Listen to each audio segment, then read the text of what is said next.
जय श्री सीताराम।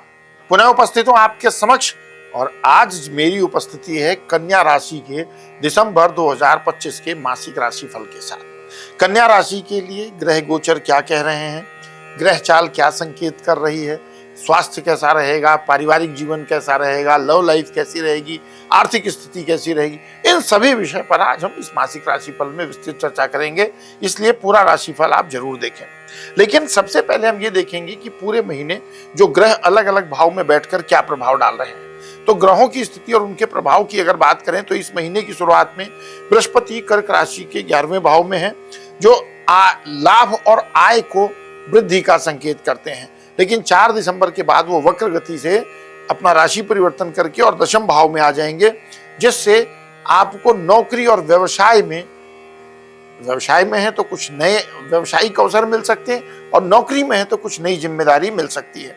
शनिदेव पूरे महीने आपकी जन्म राशि से सप्तम भाव में मीन राशि में रहेंगे, जो साझेदारी और वैवाहिक जीवन में आपके धैर्य की परीक्षा लेंगे। राहु 6ठे भाव में और केतु 12वें भाव में है। इससे विदेश यात्रा किसी बड़े प्रोजेक्ट से आपको बेनिफिट मिल सकता है, लेकिन आपको अपने खर्चों पर थोड़ा सा संयम रखना होगा। मंगल, शुक्र और सूर्य महीने के पहले हिस्से में साथ में रहेंगे तो ऊर्जा देंगे। स्वास्थ्य, लाभ और पारिवारिक मामलों में सतर्कता की मांग करते हैं, यानी यहां पर आपको थोड़ा सा ध्यान रखना पड़ेगा। ये तो था ग्रहों का प्रभाव, लेकिन अगर आप अपनी जन्म कुंडली पर व्यक्तिगत रूप से मार्गदर्शन चाहते हैं, क्योंकि ये तो राशिफल है जो सामान्य है, तो आपकी स्क्रीन पर जो व्हाट्सएप नंबर फ्लैश हो रहा है उस पर आप राधे राधे, जय श्री सीताराम कुछ भी लिखकर भेज सकते हैं। मेरी टीम आपको रिस्पॉन्ड करेगी और किस प्रकार से आप पर्सनल कंसल्टेशन ले सकते हैं उसकी जानकारी आपको मिलेगी और उससे आप सीधे मार्गदर्शन प्राप्त कर सकते हैं। तो ये तो हुआ इंपॉर्टेंट इंफॉर्मेशन।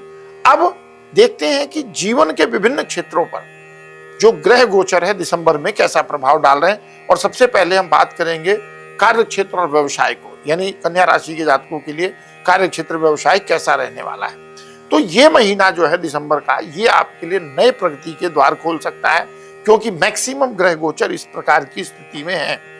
बृहस्पति, जैसा कि मैंने कहा, आरंभ में एकादश भाव में, उसके बाद दशम भाव में आने से कार्य क्षेत्र में आपका रिकॉग्निशन इंक्रीज होगा।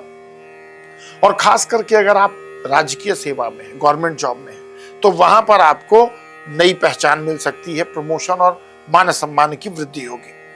व्यवसाय में लंबी अवधि के सौदे, अगर लॉन्ग टर्म कोई इन्वेस्टमेंट कर रहे हैं तो वहां पर आप फायदे में रहेंगे। साझेदारी के कार्यों में थोड़ा सा आपको धैर्य रखें, जल्दबाजी नुकसान दे सकती है। महीने के उत्तरार्ध में मंगल की दृष्टि से भूमि या संपत्ति से कुछ लाभ आपको मिलने की संभावना बनती है। आर्थिक स्थिति की बात करें तो शुरुआत में खर्च अधिक रहेगा, लेकिन धीरे धीरे स्टेबिलिटी आ जाएगी। बुध की स्थिति मजबूत होने से धन का आगमन भी बना रहेगा। 7 दिसंबर के बाद संपत्ति से जुड़ा कोई काम पूरा हो सकता है। विदेशी स्रोत से भी आय संभव है। सिर्फ अनावश्यक खर्चों पर नियंत्रण रखें तो ये महीना आर्थिक रूप से आपके लिए संतुलित रहने वाला है, ऐसा आपकी जन्म राशि से संकेत मिलता है। जीवन में प्रेम और वैवाहिक जीवन भी महत्वपूर्ण है, तो इस पर ग्रह गोचर का प्रभाव क्या कहता है ये जानते हैं। जैसा मैं देख पा रहा हूं ग्रह गोचर को, प्रेम संबंधों में महीना जनरली मधुर रहने वाला है। यदि आप किसी रिश्ते में हैं तो वो रिश्ता शादी की दिशा में, यानी परमानेंट रिलेशनशिप की दिशा में आगे बढ़ सकता है। बृहस्पति और शनि की संयुक्त दृष्टि से रिश्तों में स्थायित्व बढ़ेगा। विवाहित जातकों को शुरुआत में कुछ मतभेद हो सकते हैं, लेकिन आगे चल के स्थिति इंप्रूव हो जाएगी अगर आप कम्युनिकेशन स्किल अच्छा रखते हुए प्रयास करेंगे। तो बात करें पारिवारिक जीवन की, तो परिवार में इस महीने आपस में कंपैटिबिलिटी, सामंजस्य की भावना देखने को मिलेगी। दूसरे भाव में बुध की उपस्थिति से आपकी वाणी जरूर मीठी रहेगी, यानी आपका कम्युनिकेशन स्किल भी कहीं ना कहीं अच्छा रहेगा। परिवार के बड़ों का आशीर्वाद और छोटों का प्रेम दोनों आपको मिलना है, यानी परिवार के सभी सदस्यों से आपको सहयोग प्राप्त होगा। घर के विस्तार या साज सज्जा पर हो सकता है कुछ प्लानिंग बने खर्च करने के लिए, तो वो हमें करना चाहिए, उसमें कोई दिक्कत वाली बात नहीं है। स्टूडेंट की बात करें तो पढ़ाई में एकाग्रता बढ़ेगी, और अगर आप कॉम्पिटिटिव एग्जाम की प्रिपरेशन कर रहे हैं तो थोड़ा सा फोकस कंसंट्रेट होकर के अगर करते हैं तो डेफिनेटली आपको अच्छा लाभ मिलेगा।